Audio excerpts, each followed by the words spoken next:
So I'd like to welcome our next speaker, Alexandria Leclark, who is a PhD candidate in computer science at Oregon State University.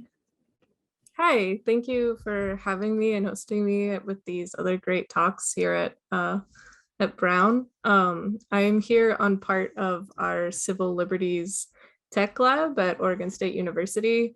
I'm going to talk a little bit about how we frame our work in context of technology and surveillance of activist groups, as well as like kind of the work that we have done and are currently doing and are kind of developing right now. So there we go. So to kind of put in context for activism in the United States, there's kind of this idea that we're taught in the United States that we have this very protected right of free speech. But if you actually look at the history of this, and historians have, it's been very contested over the last 100 years, how that right of free speech applies to different types of organizing. 100 years ago, we saw the Palmer raids where law enforcement took paper documents from labor organizers and seized them. And then as we've evolved past paper communication, such as mail or typewriting, the interception and surveillance of that communication has also evolved. We saw this in the civil rights movement when we started using telecommunications. There's now extensive documentation about how the FBI was intercepting those telecommunications. And now with the advancement of, camera and data and social media and the internet being a main form and interconnected network of communication, we've also seen that in turn, the sophistication in which this communication is intercepted has also been developed. And not only that, but it's been developed with multiple more nodes for surveillance, and especially for surveillance of activist movements. And this is also relevant because activists do use social media, and they also use a lot of online technology.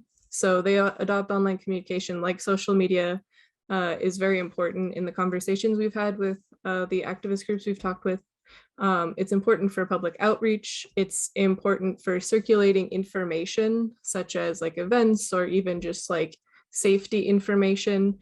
And it's also been crucial for on-the-ground reporting at protests as a way to give people up-to-date pulses on what's going on in the case that like something of yours is seized, or you may not have access to follow up with something in a different type of media. Activists online also use document storage and sharing to keep track of membership or emergency contact information for things like jail support networks, as well as legal documents and meeting notes and other types of information. And they also use email communication for things like newsletters, for one-on-one follow-ups, for collaboration between groups, among other useful email purposes. And then, of course, I think it's come prominent recently that activists are also widely adopting messaging apps, allowing for real-time communication on the ground. In the United States, this usually looks like Signal for communication among protesters on the ground, and in places like Hong Kong, this can take the form of other communication and messaging apps. This also is used for community building and networking, even outside of protest work. So something like community groups on Telegram, where a large group of people is constantly networking and sharing information about their local area. But with this, this has a lot of baggage applied to it, even though these communication technologies are extremely useful. Modern surveillance is often streamlined through cooperative, or at the very least complacent, platform hosts. So the way that we connect to these communication platforms, in the terms of subpoenas, legal subpoenas in this context, are cooperating with law enforcement agencies in ways that other communication hosts, especially more secure ones, have chosen not to. And the legal protection from digital surveillance on these communication platforms is limited and antiquated. As an example, there are some email privacy laws in terms of search and seizure, but because when the laws were written in the 80s, our infrastructure for email has changed. So while these laws exist, they're kind of antiquated to how we are currently using email that allow for law enforcement to have more access than would be previously allowed under the law. So to combat some of these issues, there's been the adoption of end-to-end encryption schemes for communication. End-to-end encryption cryptographically ensures that the communication host does not have access to the user content. This is in comparison to what we generally call encryption in communication, where it's encrypted in transit, where you can see the plain text and your platform host can see the plain text, but when you're delivering it, it is hidden from third parties accessing it. In end-to-end encryption, if you are sending something to a third party and you're doing it through a platform, the end-to-end encryption ensures that you and your recipient can see the content of what you need to share, but the platform host does not have direct access to it. The problem with this is that both in terms of usability, users have struggled with end-to-end encrypted applications. We already have issues with the usability of a lot of platforms, and then adding on robust security measures on top of that add more usability issues. You can look at the Johnny Can't Encrypt line of papers for how this affects PGP email. There are also issues with the development of end-to-end encrypted tools because they tend to trail behind the non-encrypted counterparts.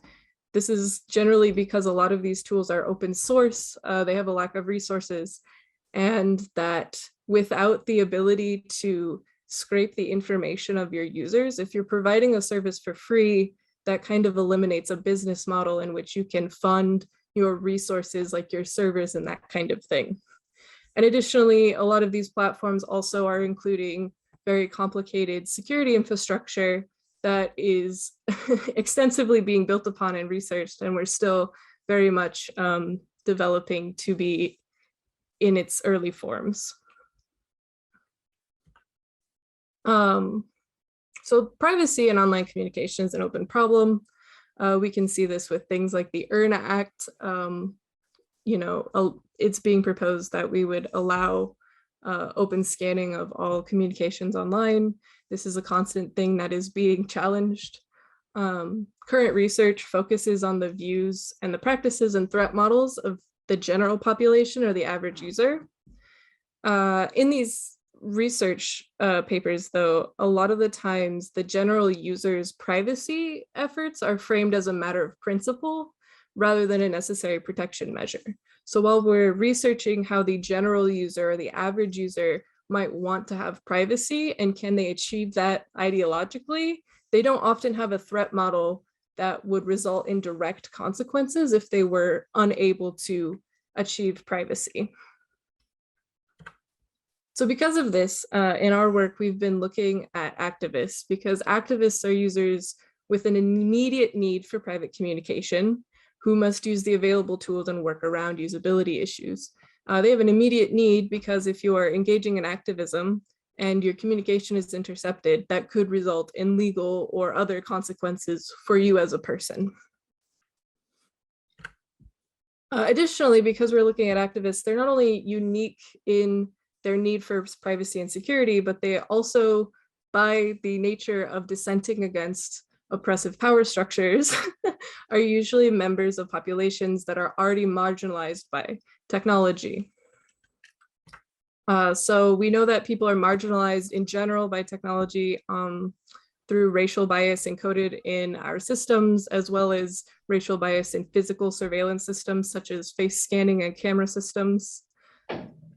We know that gender is a point of marginalization. A lot of interfaces are more difficult for the majority of women to use, but that can also just be related to other things, such as like how generally women are taught to approach things or learn. And then looking at gender outside of the gender binary is not something that's even been extensively researched. Socioeconomic status is also something that we know is marginalized, and this is amplified in activist communities.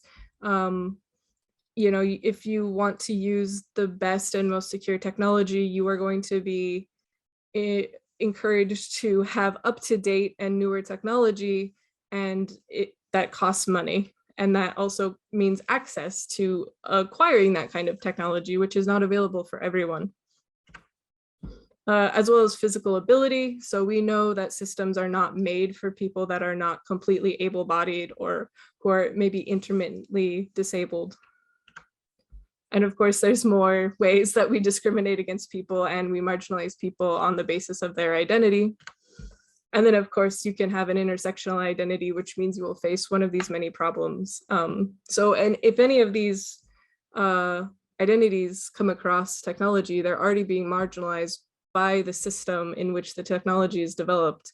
And then additionally, you have other needs if you're an activist trying to dissent against these power structures.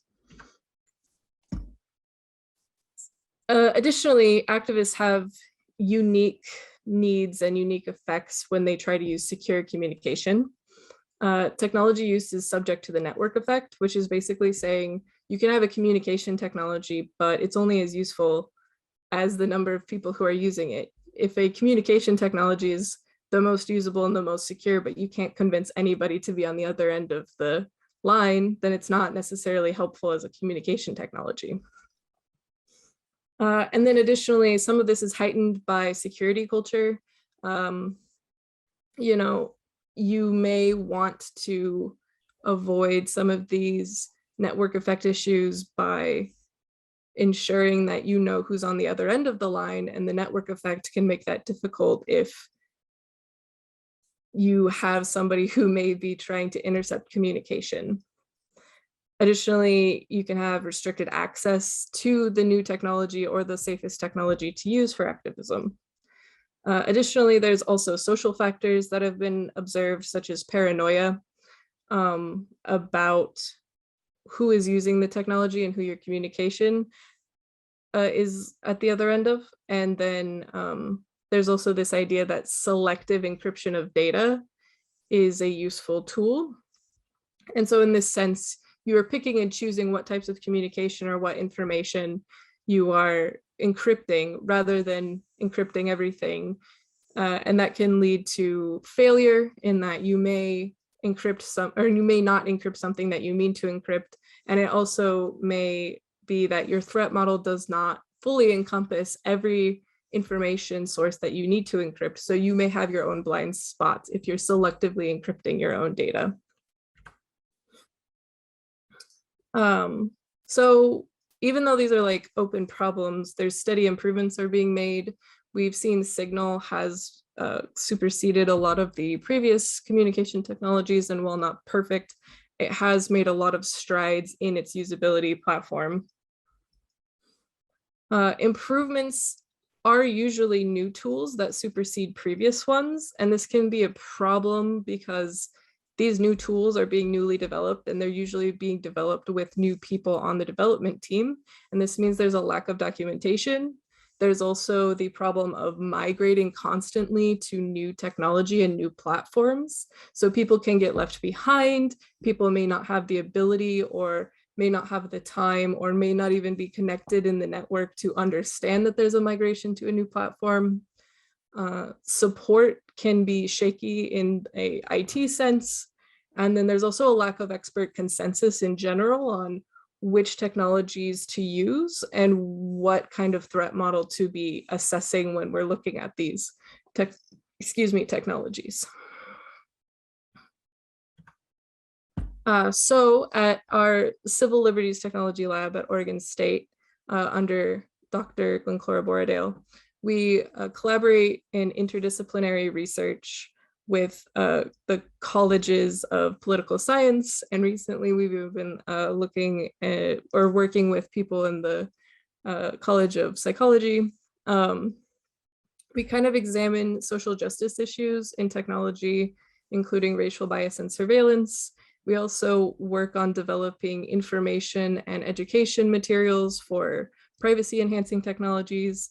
And we're also investigating what the needs and practices of activists are in the digital space. Our recent paper looked at how activists were using PGP email, which has a long history of being very difficult to use. However, through our work with training activists who needed to use end-to-end encrypted email, we found that more of those users were able to use PGP email in the long term. And so we investigated on why that was. We used a sociological analysis to find that participants who had been able to adopt PGP in the long term had some common attributes. They had to find PGP easy to use, but they also needed to be individually motivated, or they had to engage in low risk activism.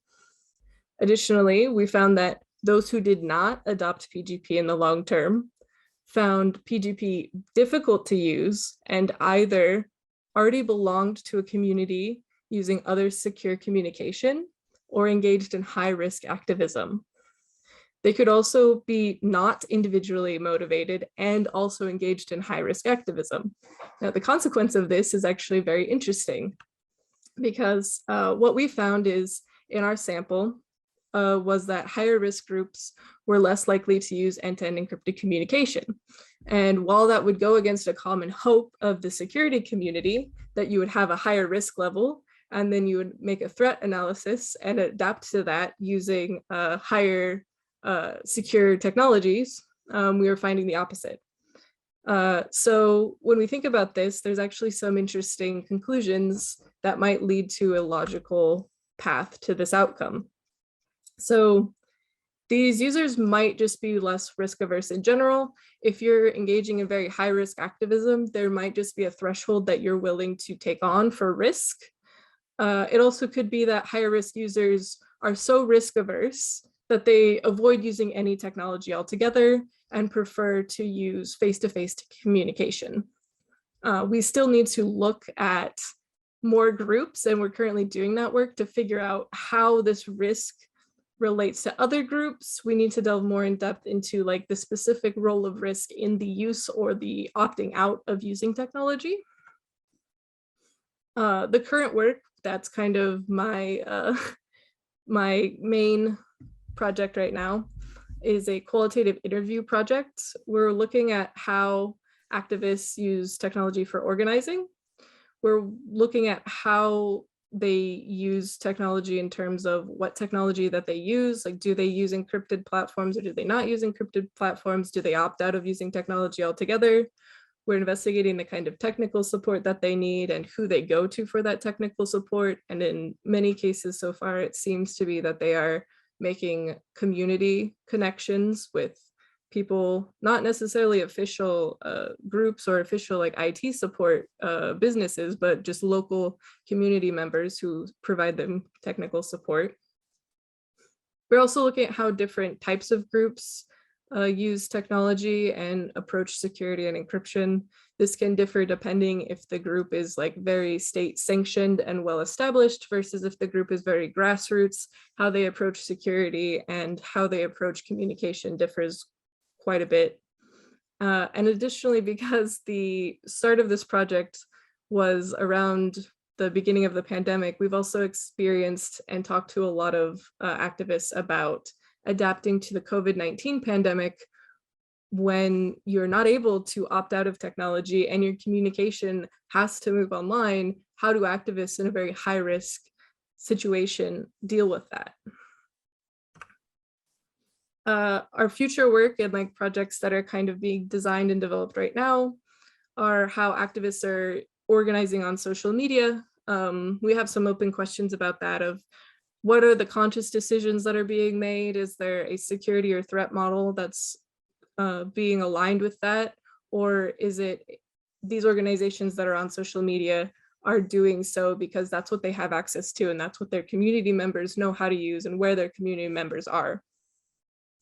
We're also investigating the chilling effects and how that can affect communication of involvement in different social movements on social media and how people self-censor, as well as the relationship talked about before from the email paper about the correlation between risk attitudes and privacy attitudes. So a lot of our work is kind of in this in-between space where while there's design work that needs to be done to improve and develop technology that's useful for privacy and security means, there's also people that have a need for this technology and need this technology to be safe. And so they are having to deal with it. And we need to figure out how to assist them in being safe and how we work around some of these existing usability issues while those usability issues are being designed away or while they're being worked on. So I like to leave this conversation with a quote from Victor Papanek from his book, Design for the Real World. Often design is neglected because a better technology seems on its way. But when a blind man needs a better writing tool for taking notes in Braille, it is little use telling him that in 10 years, tape recorders the size of a cigarette pack will cost less than $10. Additionally, our recommendations for future work suggest that while future improvements are necessary, support with those with an immediate need be assisted in a way that's actively available to them now and meet the needs of this existing user base. Thanks.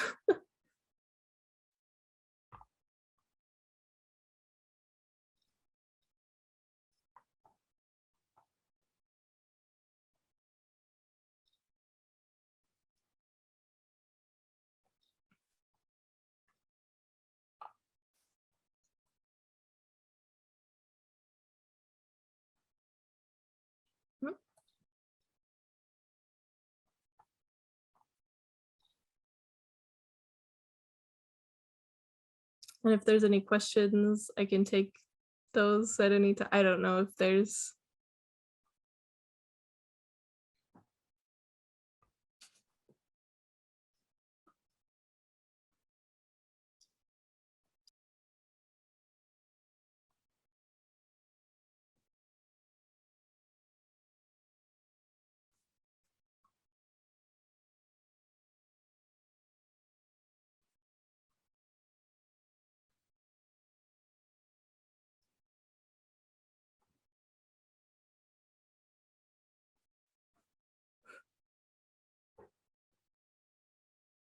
I don't think we have a host. Oh.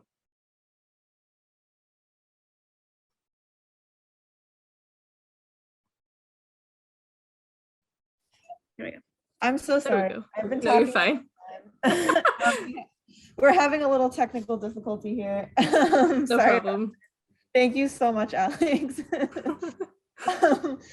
So I opened the floor up to questions, but then I was starting to ask a question, so I'll just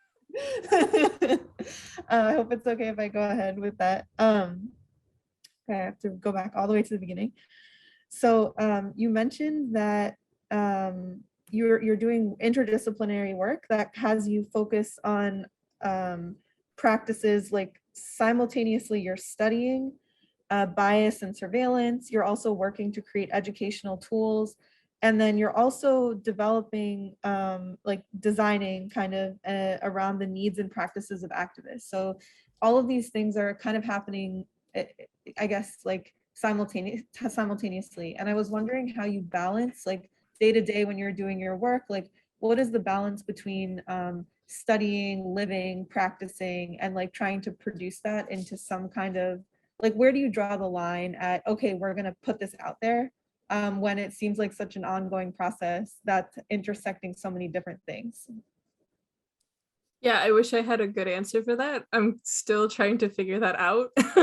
Our lab is evolving right now. It's growing in size and membership, and maybe Cora could talk about this more, but some of this work has developed out of, there was a need and we could fill that need, especially in the educational realm.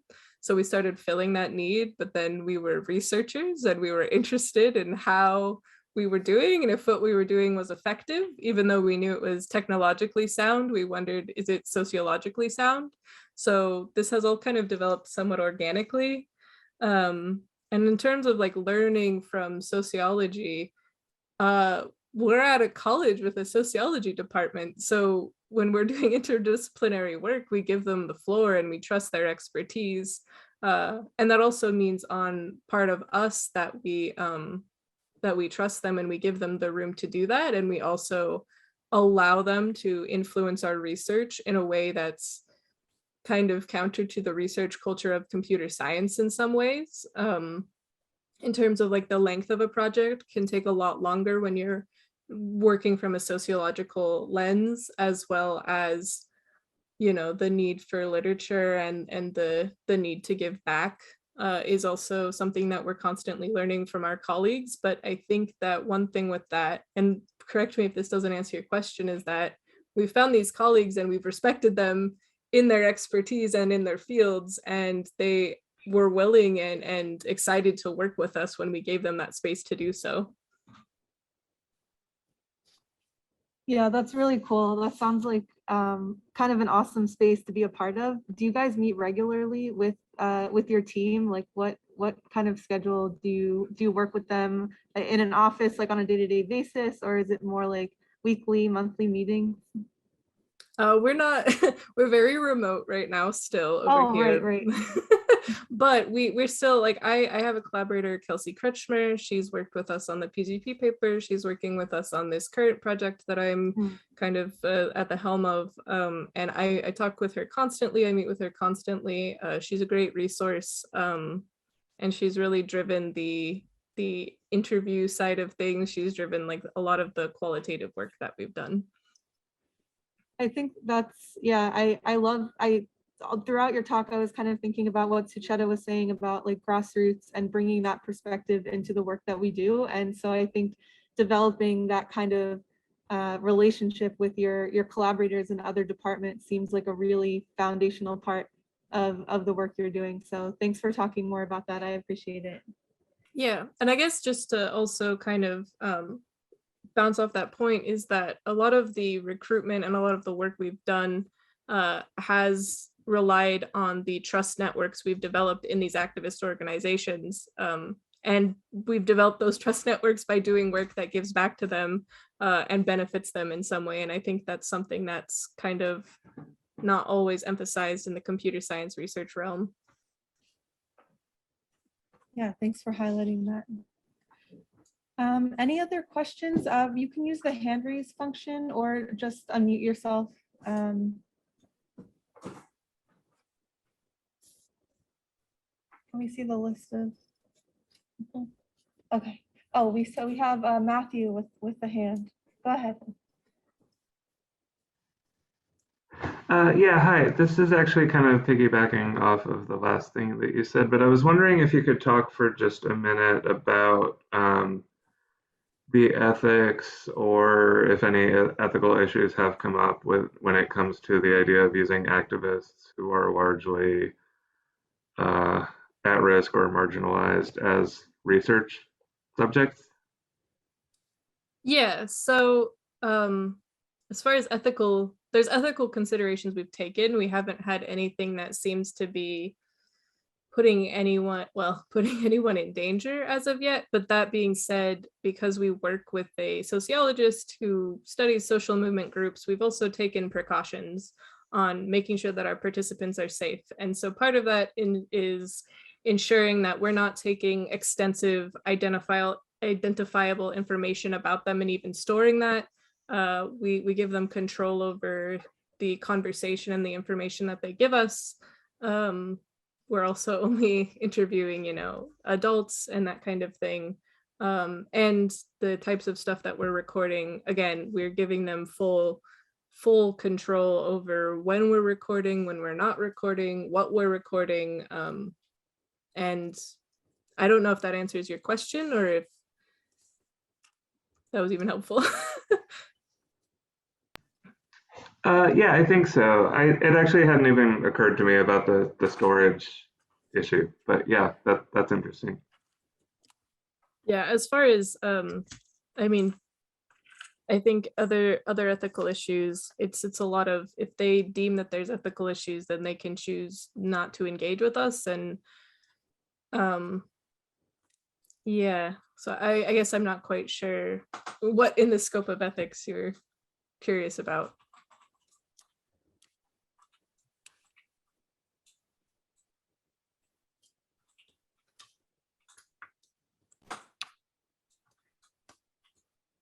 All right. Any questions? Yes, any last questions about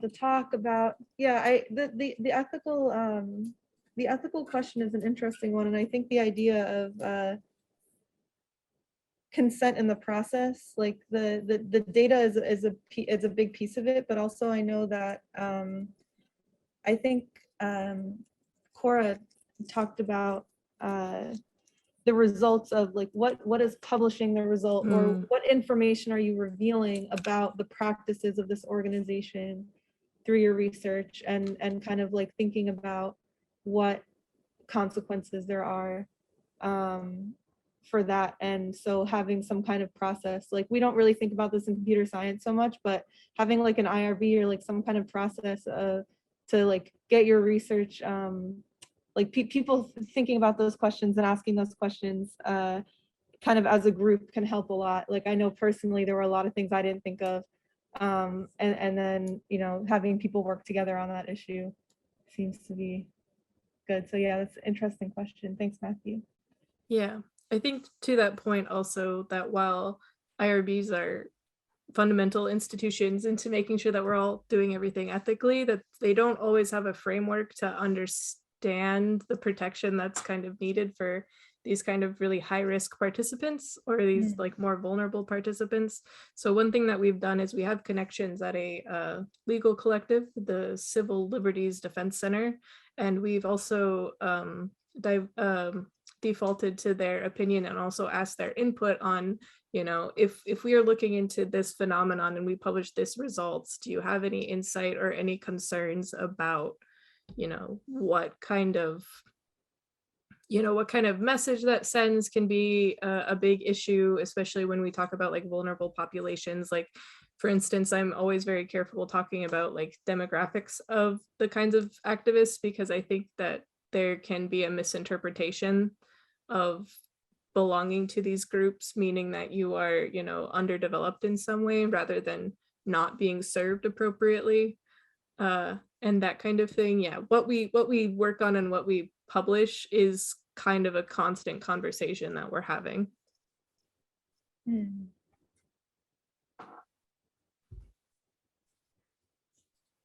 Great. Thanks so much, Alex. We really appreciate you being here. Thanks everyone for coming.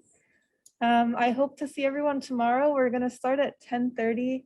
We have some other interesting speakers lined up for privacy and grassroots organizing. So to be continued tomorrow. And we'll be at 164 Angel on the 3rd floor in person, or you can find the Zoom links on the website as before. Thank you. See you. Thanks, everyone.